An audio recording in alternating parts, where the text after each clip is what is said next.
a moment of why we are here this evening for Rabbi Harold Kushner. Let me introduce him formally to you.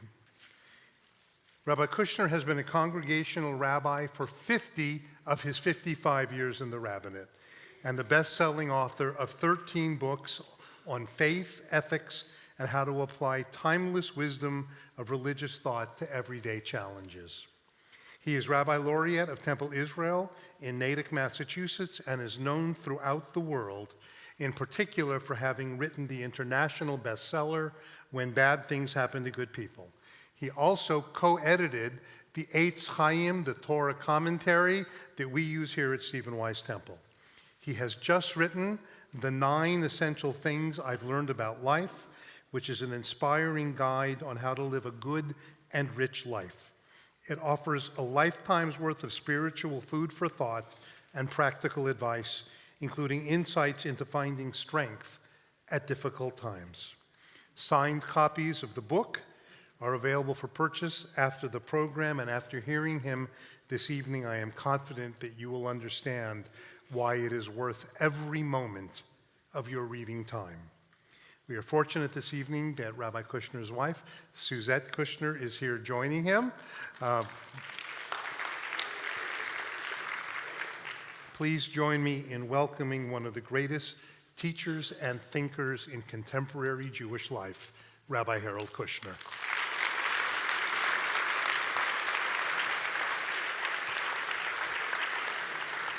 Thank you so much for being here. It's really a delight to have you with us. Well, thank you very much for inviting me. It's really, life became a lot easier when I learned the trick of keeping the sermon the same and finding a new congregation every week.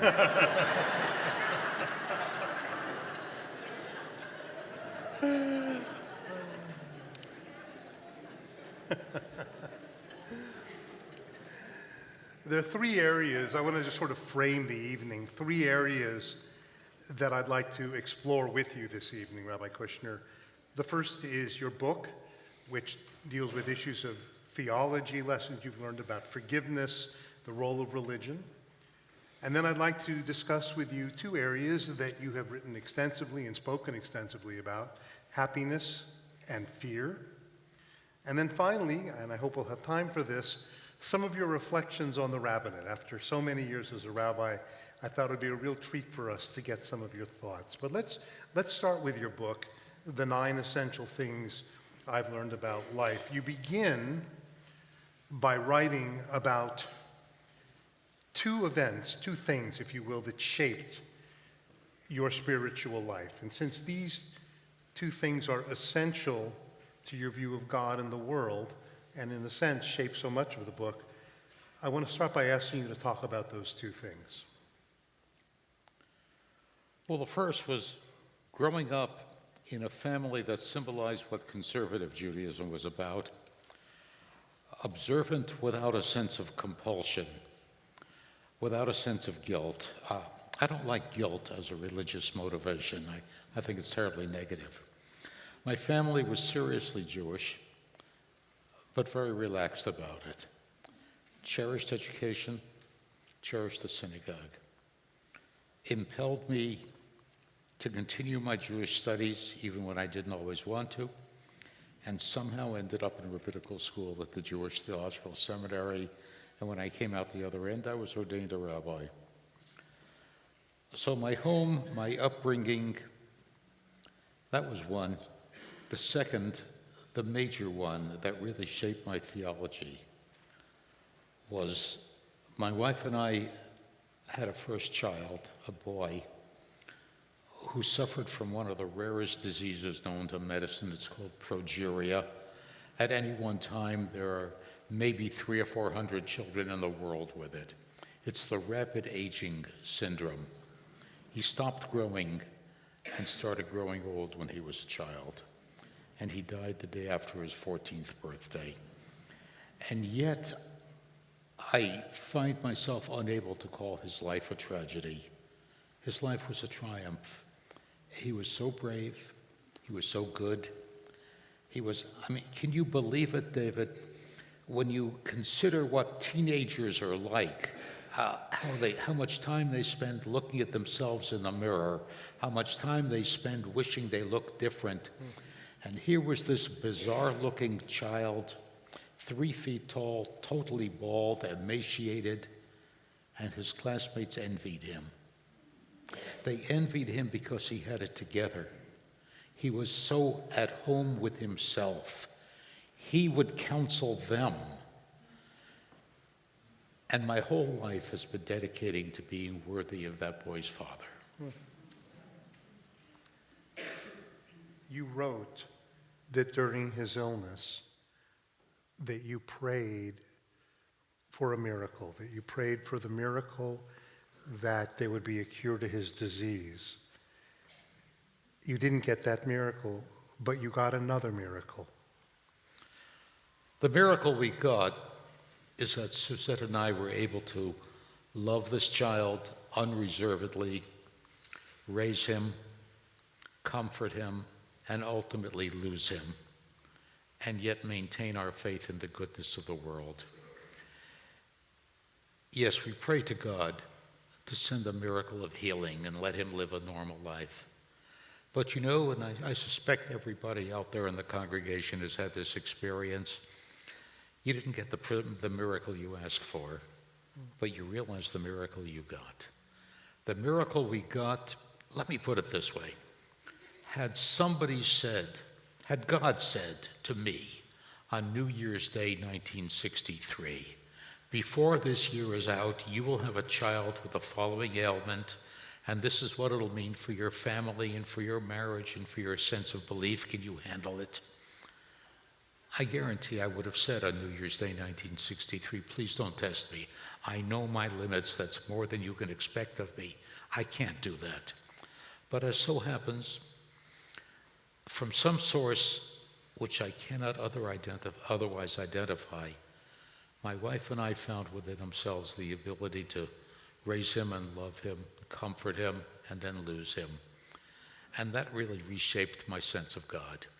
God was not the power that decided who shall live and who shall die.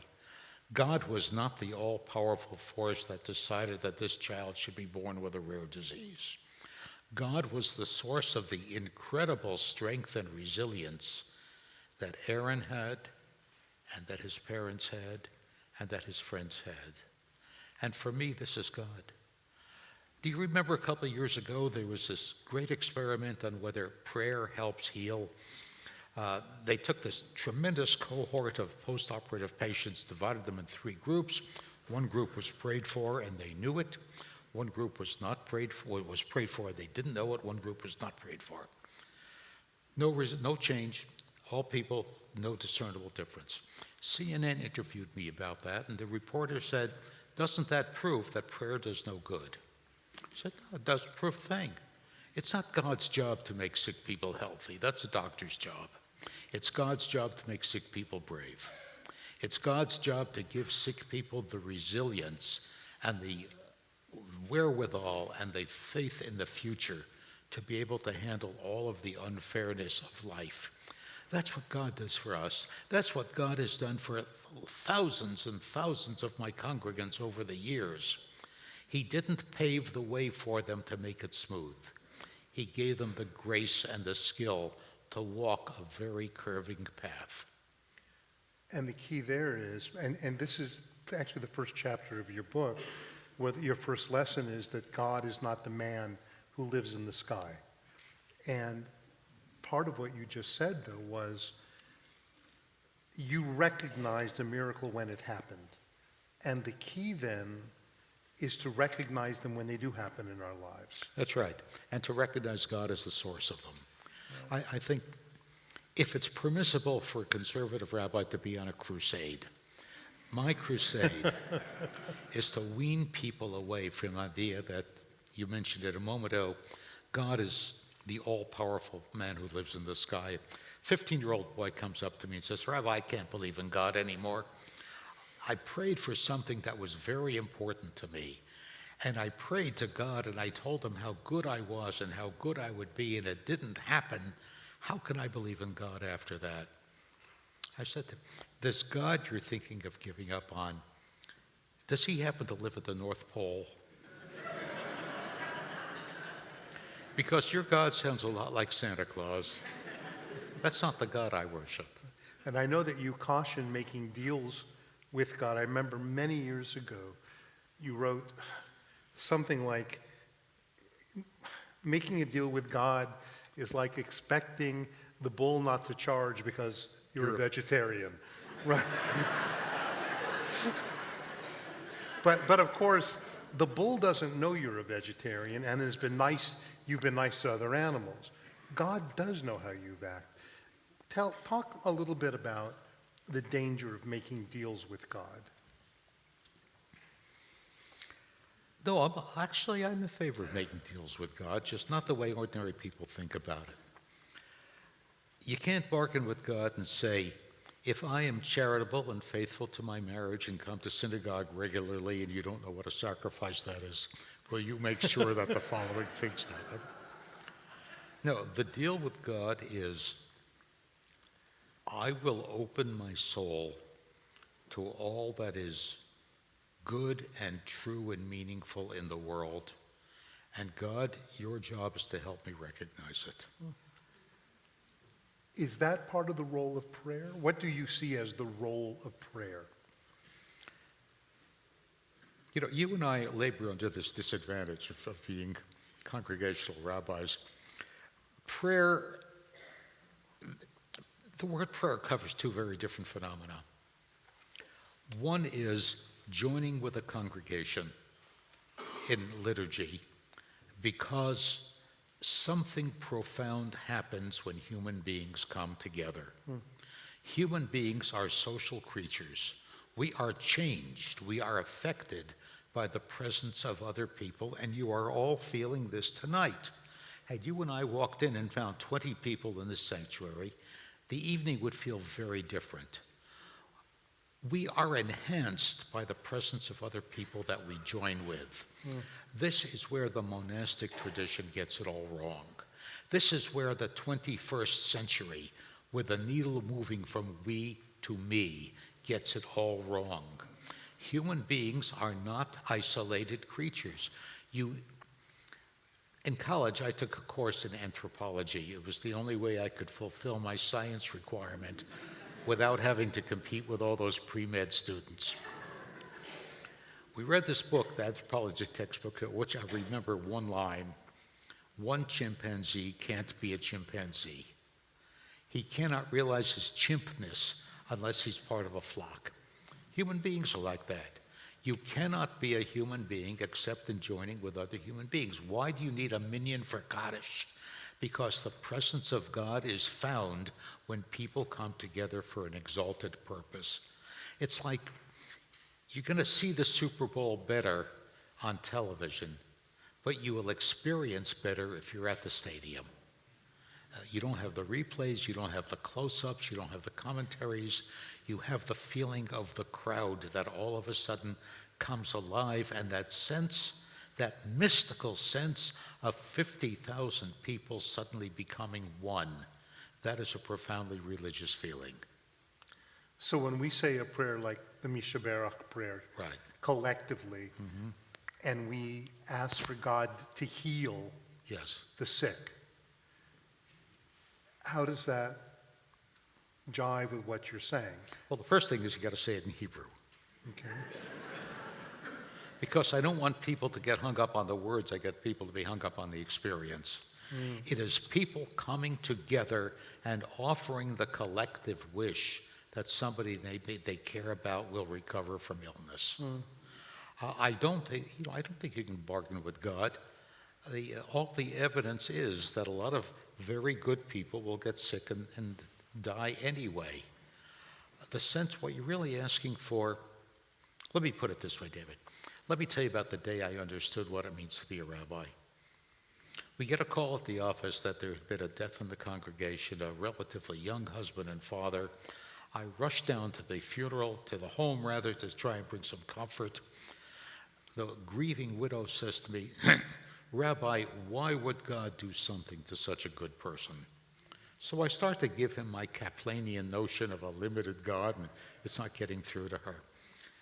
Finally, I realized that when somebody 6 hours after her husband has dropped dead asks, "Why is God doing this to me?" that is not a theological inquiry, it is a cry of pain. And what she needed was not a theological explanation, she needed a hug. Right. And so I hugged her, and I held her hand, and I sat with her, and I didn't get into theology till several weeks later.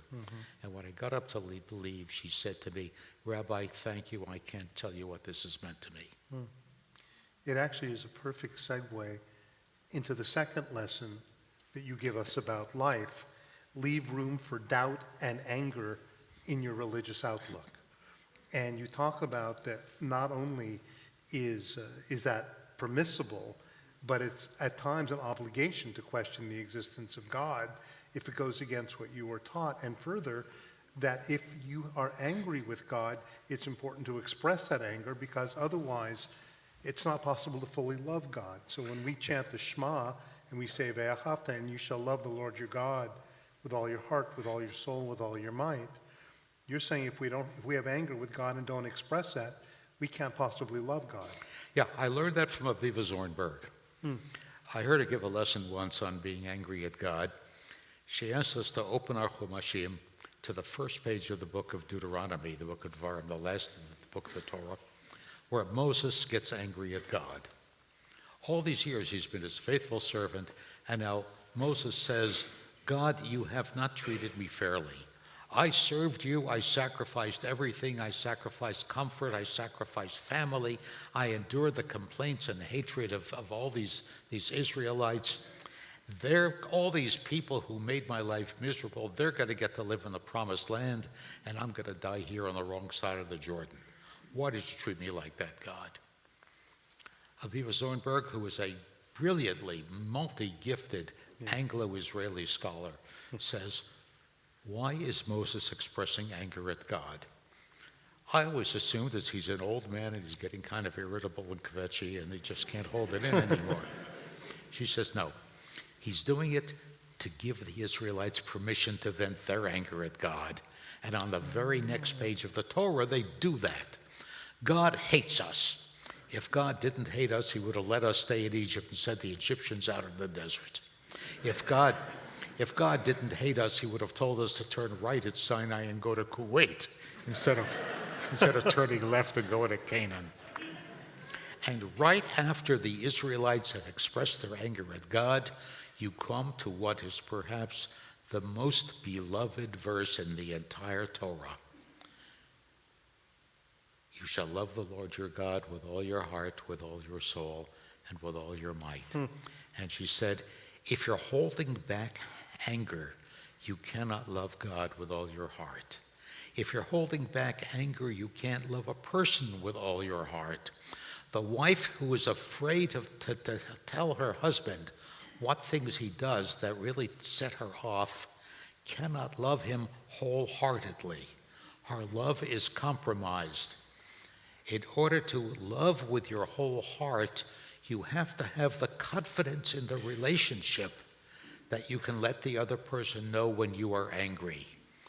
The teenager to his parents, the spouse to his husband or wife, anyone along that continuum, and the individual to God.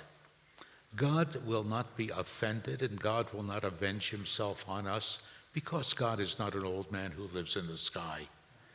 Is God a moral judge? When we come together, for example, on the high holidays, and we come before God one by one as a flock of sheep, is God judging us morally? Do we answer to God for the things we've done well and for the areas that we fell short? I'm really not qualified to answer that, and I hope it's many years until I am. But let me say this. As I understand it, know that the God, when we say we pass before God one by one like the shepherd counting his sheep, I don't think they're saying so much he judges us. He recognizes the individuality of every one of us. He knows us. And of course, you realize this is a far-flung metaphor.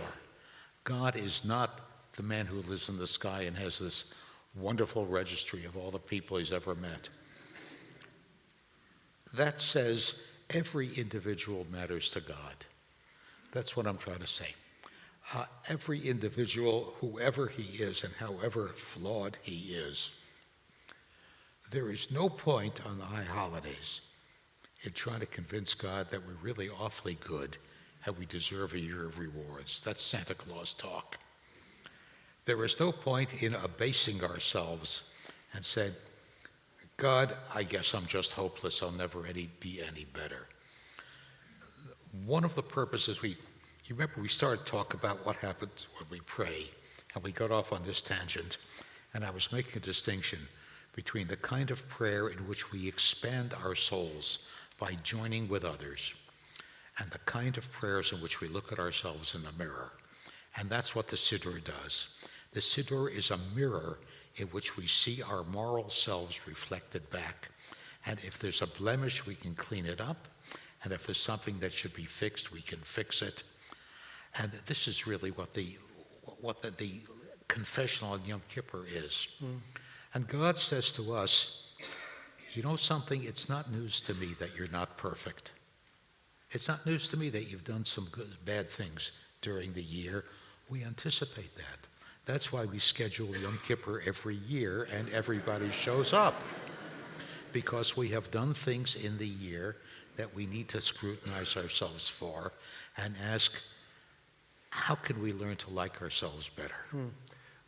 By the way, can anybody not hear either of us? Are we okay? If you can't hear, buy the book. It's all in there.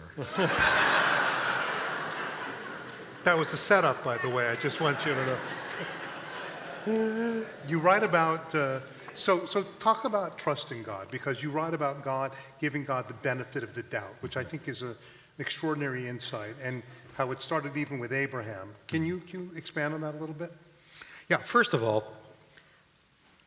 I'm 80 years old. I've been a rabbi for 55 years. I have never understood that awful, terrible story that we read on Rosh Hashanah. I don't know if you do it in the Reformed tradition. We do it in the conservative prayer book, and I hate it. God telling Abraham to take his son and offer him as a sacrifice. I have never heard a decent explanation of that. You wrote a brilliant explanation. That's why. No, what happened is, I was reading the, who was that Judaica teacher at Harvard? Do you remember? The guy who wrote the book on the Bible, James Kugel? No, he's there now. Anyway, it doesn't matter, but he's very good. He wrote a book on how Judaism, Christianity, and Islam all trace themselves to Abraham, but they all see a very different Abraham in the book of Genesis. They all take it back to the same verse. The verse is, V'hu ha'amin b'Adonai. Whatever the word ha'amin means, he believed in God, he trusted God. The Christian version is mostly he believed in the existence of God. I've never understood that. They seem to believe that God is up for re-election and appreciates every vote of confidence. The Jewish translations read ha'amin as trust.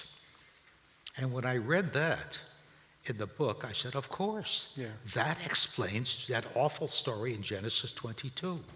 Why was Abraham prepared to sacrifice his son? Because he trusted God to keep his promise to make his son a lead progenitor of a great nation. He trusted God. And everything else flows out of that. Mm-hmm. This is the essence of faith. It's not the existence of God. It's can you rely on God that when you need strength, he will give you strength. When you need resilience to get over a tragedy, he will give you the resilience. That has been my experience. It has been the experience of hundreds of my congregants. You can't trust God to give you what you deserve. I think we learned that lesson early on in life. You can trust God to give you the qualities you need to go on living meaningfully even when you don't get what you deserve. So you talk about not seeing God as the big man in the sky. You write about leaving room for doubt. And then you have a lesson that one of the things you've learned about life, one of your lessons, has to do with forgiveness. And you start the chapter off with an admonishment against revenge. Revenge is everybody's favorite sin. What's the danger of revenge?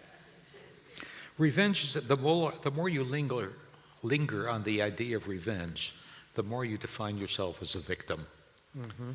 If your mind is obsessed with the husband who left you, the boss who cheated you, the teacher who failed you, the more you dwell on that, the more you define yourself as a victim. I made that point several years ago at a book fair at a JCC in San Francisco. A young woman, late 20s, early 30s, comes up afterwards, tells me about how can you preach forgiveness. She tells me that when she was a college senior, she missed out on a very attractive fellowship that would have kick-started her career because the professor who handed it out gave it to a student he'd been sleeping with rather than to her who deserved it. And she said, "You want me to forgive him for that?" I said, "Yes, absolutely, I want you to forgive him." First of all, it happened a long time ago. Why do you keep on defining yourself as a victim? There is so much more to you than victimhood. But the more you insist on defining yourself as a victim, the more you put yourself down. Sure. You are locked in a cell to which you have the key if only you would open the door. But you have to realize you have the power, and the power is to, all right, yeah, the guy was a louse and the guy was a cheat and he shouldn't have done it. Why are you giving him the power to define you as a loser? You're the only one who's giving him that power. You have the capacity to expel him from your mind. He says, "You mean you want me to let him get away with it?" I said, I called to your attention, he's gotten away with it. That's not the point.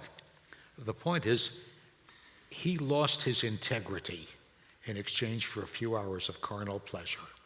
You maintained your integrity. In the long run, you are the winner. The only way you stop being a winner is if you insist on defining yourself as a loser. So you forgive for your own sake. Only for your own sake. The other person doesn't deserve Right. it. You shared this on a high holiday sermon, and the next day a congregant came up to you and told you the story of her divorce. Yeah, her husband walked out on her for a younger woman, doesn't send the money he promised. She has to tell the kids she can't afford the video games for them. He says, "You want me to forgive him?" I said, "Yeah, I want you to forgive him." Because you think he is sitting in New Jersey grieving about the fact that you're angry at him? I assure you he's not. You know what you can do to get even with him? She says, yeah, tell me, what can you do? Stop renting him room in your head. That is the simple answer. Kick him out of your thoughts. Don't give him power he does not deserve to identify you as an unwanted woman. You are the only person defining yourself as a loser, and you have the power to change that. You were the honorable member of the marriage. You are the survivor. You are the faithful, caring parent. See yourself that way, and don't see yourself as he chose to see you for his own selfish reasons. And when you realize you have the power simply by forgiving does not mean saying it's okay, it's no big deal. Forgiving means saying you did something terrible and I'm not going to let you infect my mind. We have a mutual friend, Rabbi Jack Reamer, who has a great line about forgiveness and offending people. He says, "If I've offended you in any way, you're too sensitive." That's what it's a great line. No, the line I like, David, is that this quest for revenge, this ongoing hatred, is like drinking poison, hoping it'll make your enemy sick. Right. Last area that I want to discuss is via your book, and that is what you see. You have a chapter about religion is not what you do. No, it's the other way what you around. do, not what you believe. Right. And you talk about what so many of us hear, and that is, I'm not a spiritual person. No, I'm not religious, I'm very I'm not spiritual. religious, but I'm spiritual. And you have a very good insight into that. Let's see, what was the good insight that you It was from Rabbi. Yeah, I'll it tell was from you. Rabbi Wolpe, David Wolpe. You quote Rabbi Wolpe. I can show it to you in your book if you want to. Where he says No, I've he got to makes the remind myself, distinction. I'm having lunch with David Wolpe tomorrow, so I've got to be up to date on my Wolpe. The distinction between spirituality, theology, and religion. Spirituality is what you feel, theology is what you believe, and religion is what you do. Yes. And I thought it was an excellent point. So does that mean that faith without action is essentially hollow? Well, I don't understand what faith means without action. No, it's faith. I mean, do we become a better person by giving God a vote of confidence in his existence? I don't see where that makes any difference. No, the purpose of religion is to make you behave differently.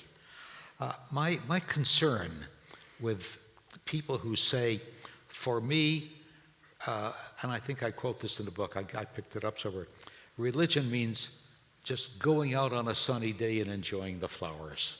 And I say, I think that's wonderful. What do you do when it rains? And not simply in a meteorological sense. I'm not religious, I'm spiritual is maybe adequate when everything is going well. Right. Where you really need religion is when things aren't going well. Somebody you care about is sick, somebody you care about is dying. Things are going badly, you worry about the future of Israel, you worry about the future of this country. That's where you need something a little bit deeper than, isn't it a wonderful day to go out for a run in the sunshine? There are people in this room who are undoubtedly going through difficult times. There's been a death, a divorce, a loss of sorts, disappointment. It's dominating their lives more than it should be or that it might be. What advice would you give them? Rule 1, don't try and handle it alone. Most important thing. This is really where you need. I cannot tell you in my years as a rabbi how often I have been asked by a grieving widow, do I really have to sit Shiva? Do I really need all those people cluttering up my living room when all I want to do is go in and pull down the shades and sit down and feel sorry for myself? I said, yes, you really need it. Take my word for it. I've been through this a lot of times with a lot of congregants. This is where you need people. You need to connect with people. You need to find out that people whom you may only know casually care about you, want to comfort you, admire you. They will tell you things about your husband. They'll tell you things about yourself. You need that sense of being part of a community. I've never quite understood this idea that grieving is something you do alone. Grieving is something you do with people who hold your hand. Rabbi Kushner was earlier in the evening, before we came out here, was asking me what parts of Stephen Wise Temple was I most proud of. And one of the things I mentioned to him was the sense of community, and specifically that when there was a loss, the number of people who showed up for their neighbors, for their friends, even a member of the congregation might not know well, just to sit Shiva with them. And I think in many ways, this Stephen Wise community embodies that sense that you're not here alone. You don't go through life alone, both at happy times and difficult times. Yeah, think for example of, you've all been through this. You know how good it feels when you're having a wedding or bar mitzvah every time the little card comes back and somebody tells you, yes, we'll be pleased to attend. Psychologically, what sense does that make? It'll please the caterer, but why should it please you so much? Because you need, not want, you need to share those moments with others. This is the essence of religion. I can never understand the monastic tradition in some other faiths. be closer to God by going off and sitting by yourself on a mountaintop. Not the way it works. You're closer to God when you join with a dozen other people to quest for God. Do you think that this is it? Do you think that there's a life beyond? Do you believe in an afterlife? Not only am I not qualified to answer that, Believe. let me say this. One, anything I say from this point on is pure 100% speculation. Two, I will challenge anybody here who says I'm wrong. Three, I know that my physical existence ends. Will there be an entity that remembers it used to be me? Will that entity connect with the entity that used to be my son Aaron? Will it be meaningful to us to meet each other? There's a part of me that very deeply wants it to happen.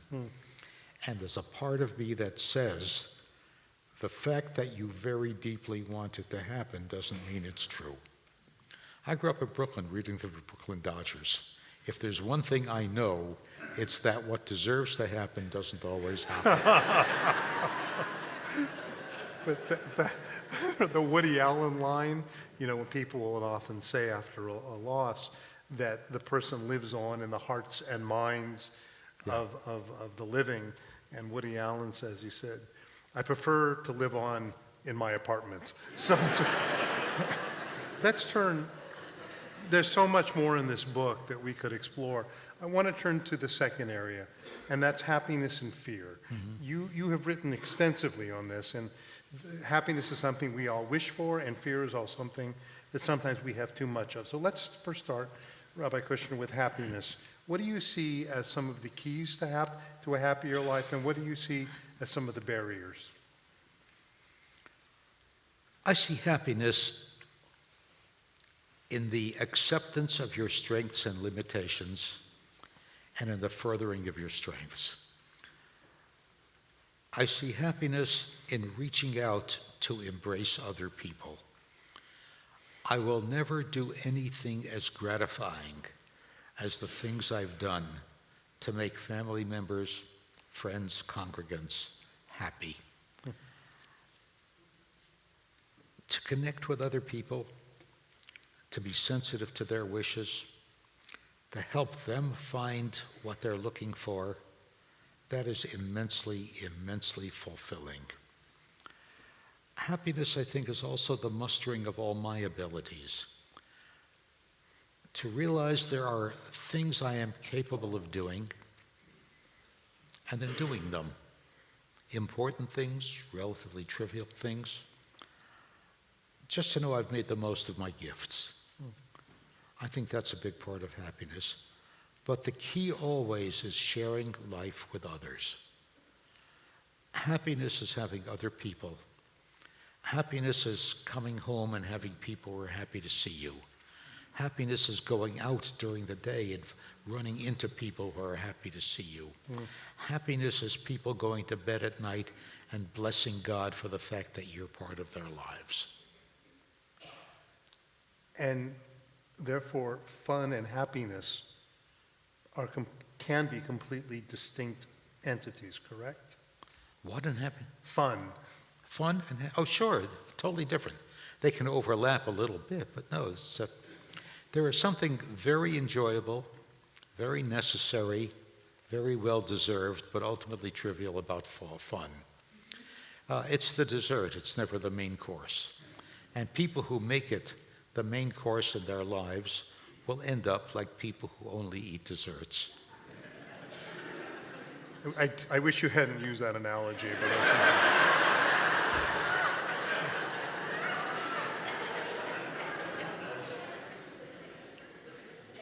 But it seems to me that the things that that have the potential to give happiness also have the potential to cause pain.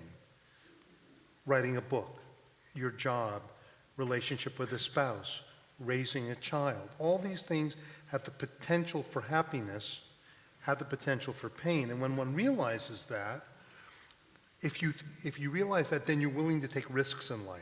Oh, yes. Because otherwise, you can pile one fun experience on top of the next, and you're not necessarily more content nor more happy. And I think a religious perspective can really aid in this area of happiness and the sense that there's something greater to live for. As a Jew, I feel part of a people, part of a chosen people.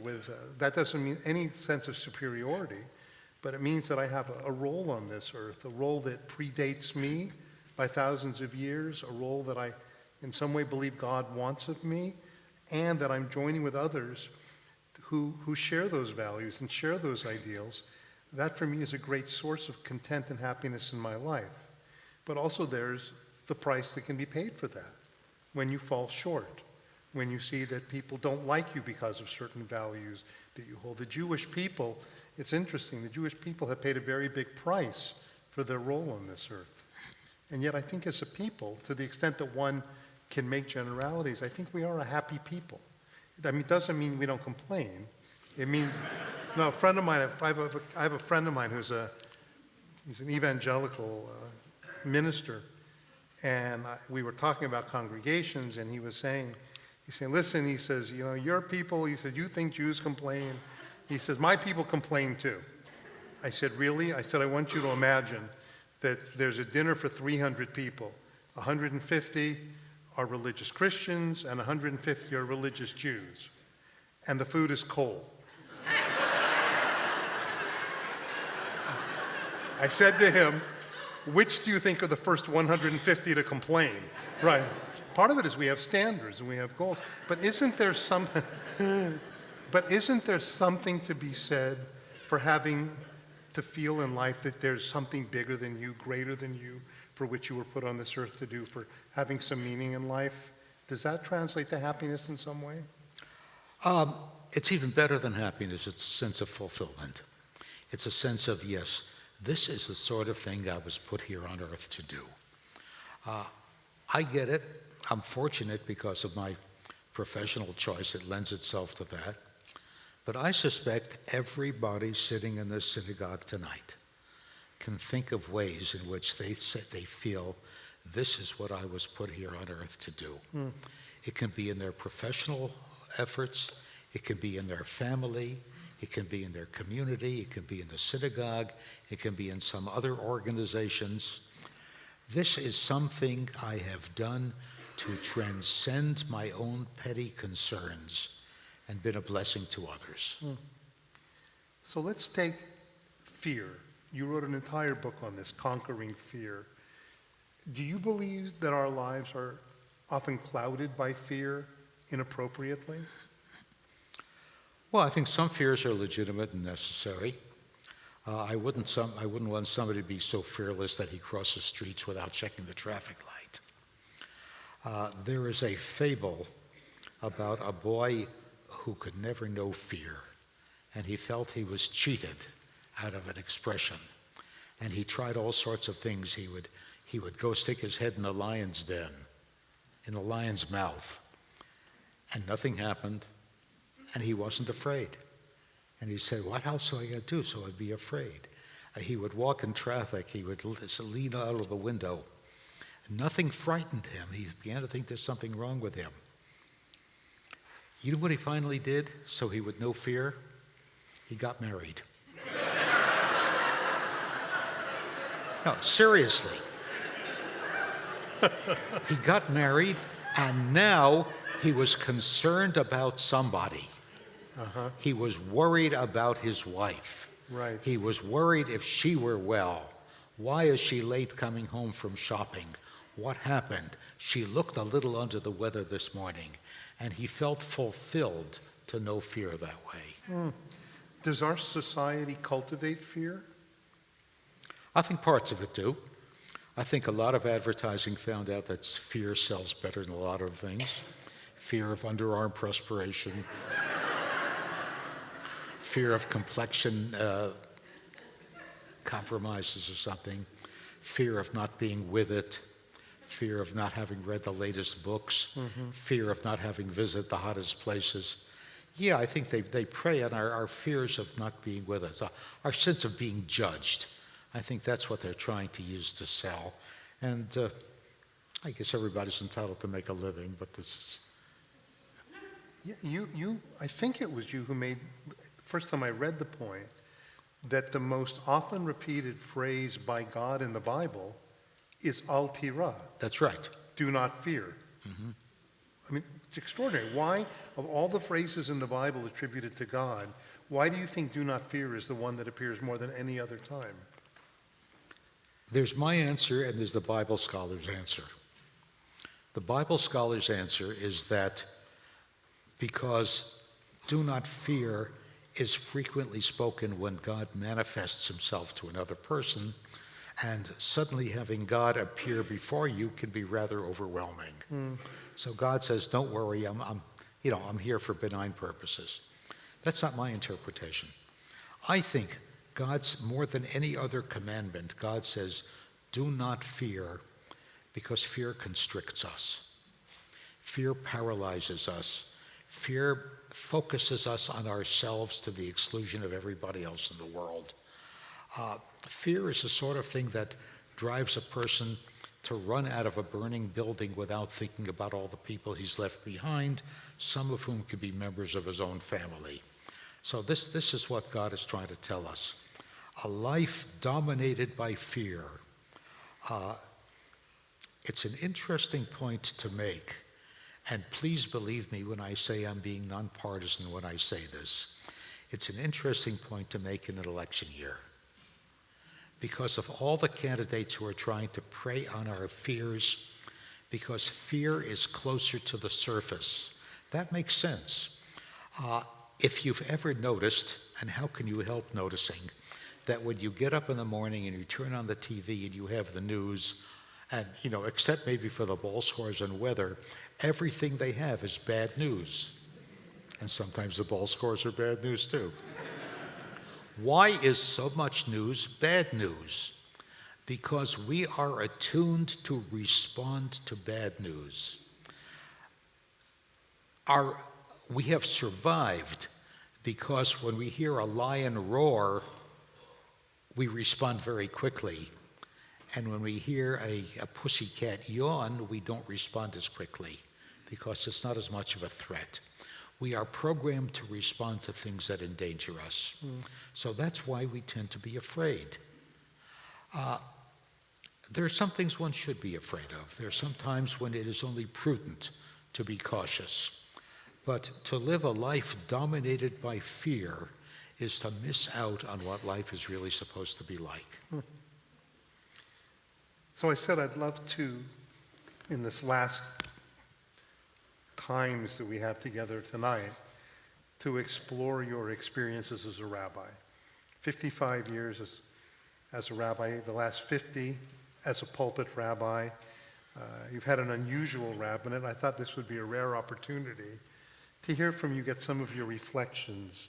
So as you look back, you've already shared a little bit about what's been the most satisfying part of your rabbinate. What's been the most difficult? Take it in several directions, David. Sometimes the most difficult is wanting to comfort somebody, wanting to give someone hope, and there is no hope to be given. Holding the hand of the suffering, the grieving, the dying.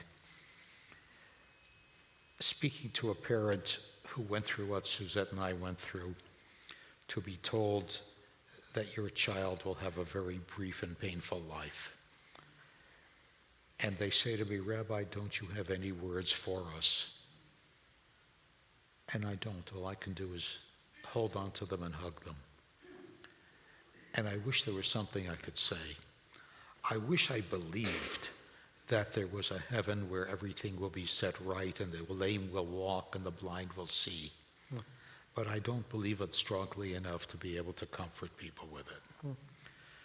That's the frustration. The other frustration is people coming to me with a 12-year-old's notion of God. I want to grab these people and say to them, listen, What would your marriage be like if you and your wife related to each other based on what you knew about sex when you were 12 years old? What would your investment portfolio look like if you handled your investments based on what you knew about investing when you were 12 years old? So why is it when it comes to the great questions of life, you haven't bothered to learn anything since you were 12? You still have this 12-year-old's notion, God is Santa Claus. The frustration of people who stopped believing in God for what I think are inadequate reasons, and the frustration with people who believe in God for what I think are inadequate reasons. So there are many Jews who see God, who see a heaven and a hell, who see a moral reckoning that God will reward the good and punish the bad.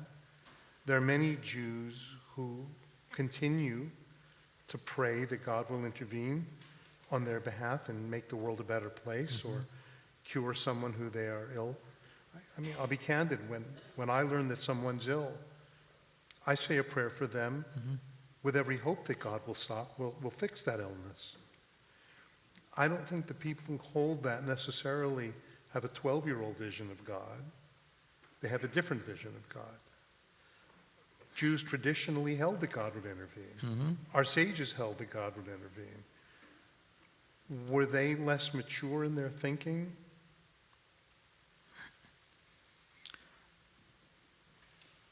I'm trying very hard not to say yes, because I respect these people and I respect the honesty, the moral honesty of these people. I just wish the world was the way they saw it. Yeah. I wish God had the power to cure the hopelessly ill, either because they deserve to be cured, or because somebody gave to charity, or because God could foresee that if I cure this young girl or this young boy, they will grow up to be doctors who will find a cure for illness. I wish I could believe that. I can't honestly do it. No, I understand that you don't hold the perspective, but it doesn't mean that their perspective is unsophisticated. That's the distinction that I'm making. In other words, one can pray in the hopes that God will intervene, with the understanding that we may not know if God is intervening or not. But it isn't unsophisticated thinking, it's different thinking.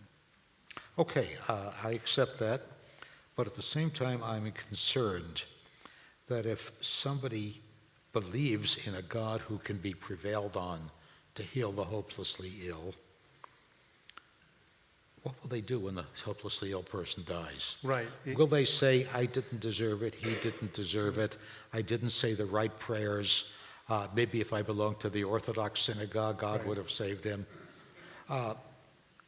You just end up in a blind alley that way. I like, it's a John Cardinal Spellman saying, pray as if everything depended upon God and work as if everything depended upon you. I think that one can do both. Sure. And it means sometimes one can be disappointed with God and angry with God. A friend of mine asked me once, when I had said a prayer for someone who was sick and the person didn't recover, he said, what do you do then? And I said, I pray that their survivors find comfort. Yeah, I grieve, that's what I do. And I think I'm saying the same thing. You have been the nation's rabbi in the face of large tragedies. Oklahoma City bombing, 9/11, New Orleans after Hurricane Katrina. You've spoken probably to more Jews and Christians than any rabbi in the world. Have you noticed any difference in the way Jews and Christians react to your message? Not as much now as when I started. When I started, I got a lot of feedback from Christians that I'm differing from what the Bible ostensibly says or what they were taught. And yet, whether it was their experiences, I suspect it was more their experiences than my eloquence, or else I just got used to knowing that this guy has his own strange notions.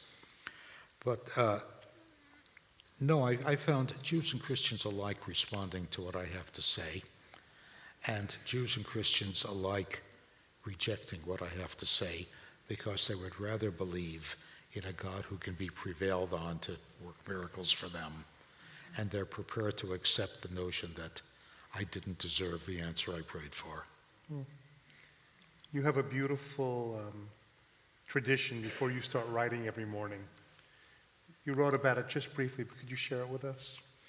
Yeah, when I'm working on a book or working on a sermon, I write early in the morning. And before I write a check to one of the charities I support. I just keep a bunch of envelopes handy, and every morning I write a check.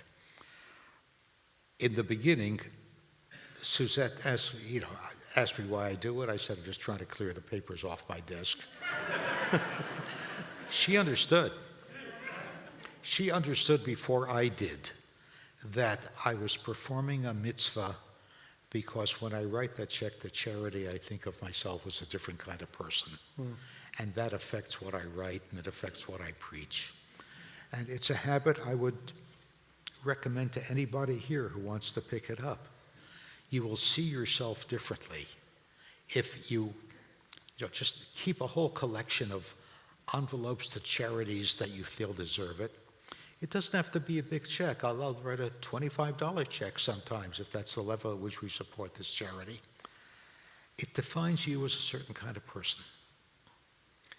Before we conclude, I just want to share a thought about this series, these dialogues.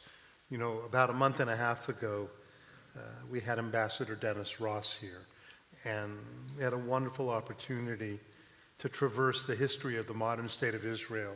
I'm reading his book now, and I love it. Yeah, Doomed to Succeed. And I know that many of you were here that night, and he basically went over the relationship between Israel and the 13 presidents of the United States and gave us a geopolitical perspective. So that's what we get with Ambassador Dennis Ross. And a month and a half or two later, we get Rabbi Harold Kushner, who explores the personal, the God, the human nature, and our lives. And I know that many of you attended both evenings, and I thought, isn't it fantastic that we can look at the larger world and look at the inner world at the same time with people of this stature. I also want to say to you, Harold, in 1992, I asked Rabbi Kushner if he would have a public dialogue together. And it was only the second one I was going to have. And one of the most frightening moments of my life is when you said yes. Oh my goodness, what do I do now? Well, since then we've had a number of them, and I always leave wanting for more. And so with your permission, I'd like to conclude by having you read your final words in the book, which is a love letter to a world that may or may not deserve it. Let me just preface it by saying I'm going to be 81 years old in a couple of weeks. I don't know if I'll write another book. I never assume I have another book in me, but if I do, I'll be very happy to. If I don't, this is the last page of the last book, and I wrote it consciously as my last words to my readership. I titled it, as Rabbi Woznica said, A Love Letter to a World That May or May Not Deserve It. It was a very interesting exercise to work this out. If you respond to this, you might keep in mind trying this exercise yourself, just putting down on paper your thoughts about how you see the world. Dear world, we've been through a lot together over the past 8 decades, you and I. Marriages, births, deaths, fulfillment and disappointment, war and peace, good times and hard times. There were days when you were more generous to me than I could possibly have deserved. And there were days when you cheated me out of things I felt I was entitled to. There were days when you looked so achingly beautiful that I could hardly believe you were mine. And days when you broke my heart and reduced me to tears. But with it all, I choose to love you. I love you whether you deserve it or not, and how does one measure that?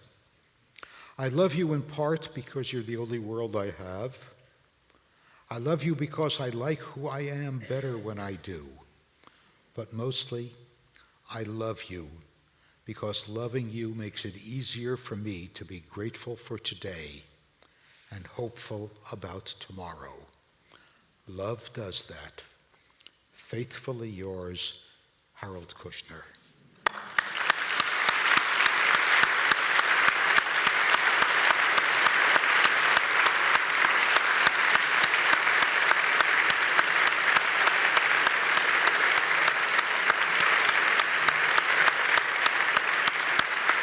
Thank you, Harold.